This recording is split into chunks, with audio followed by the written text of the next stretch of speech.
Just to stick with you for a second, Nehama mentioned education, and I think that's going to be incredibly important. How do we get executives in the industry who don't have a great understanding of machine learning? How do we get them to understand it well enough that they can start asking the right questions? And where is that education going to come from?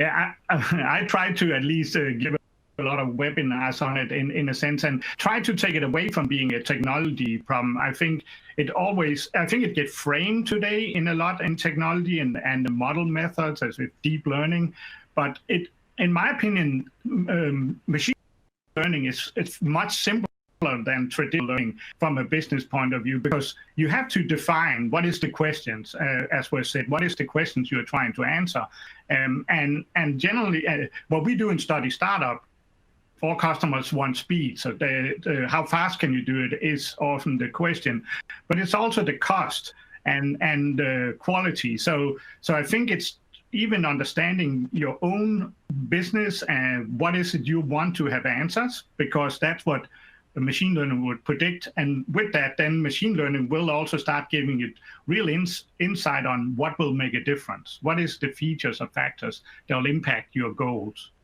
And then you need to collect the data. But it is actually fairly simple machine learning from a predictability point of view, because it defines what it is you want to have answered. What is it that's valuable for you? Jennifer, I was hoping you can jump in on that one as well. Where you see the education coming from, and will organizations like the Digital Medicine Society be helpful in that respect as well?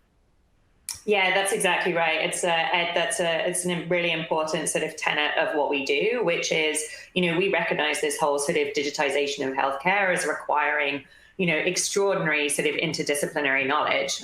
It also doesn't require that every clinical executive or clinician go out and get a PhD in data science or in computer science. And actually, one of our archived educational sessions that is accessed most regularly is Machine Learning 101 for clinicians. And there we brought sort of experts from MIT, from Evidation Health, from Flatiron, sort of to the table, and in 45 minutes tried to do exactly what some of my other colleagues on the panel have described, which is, what does good look like? What are the right questions to ask?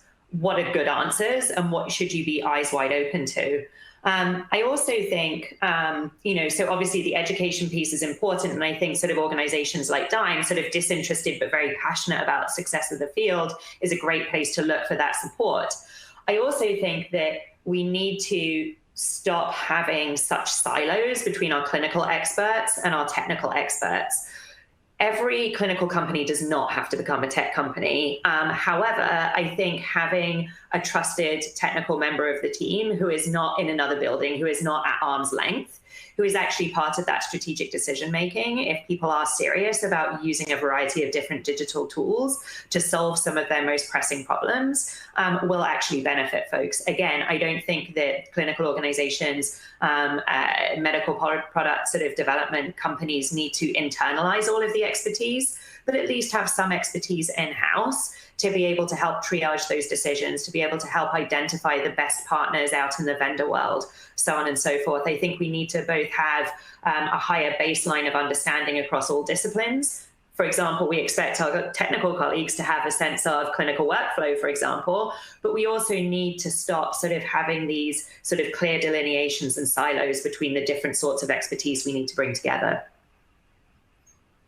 And getting that expertise in-house, if it doesn't currently exist, where is that going to come from? I'm guessing that means that companies will be, sponsor companies, I should say, will be hiring a type of individual employee that they haven't in the past. Is that correct?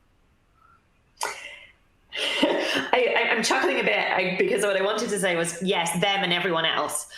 Because I think the challenge is as well is that there's a digital skills gap period, right? There's a, I think, whether you are making and shipping frozen vegetables and trying to get your supply chain right, or whether you're developing drugs, or whether you're doing sort of social media programming, everyone needs this kind of expertise. So, I think, again, it comes back to, finding trusting partners outside and having those key members on staff who are sort of truly passionate about the mission, which ultimately for all of us is improving patient lives.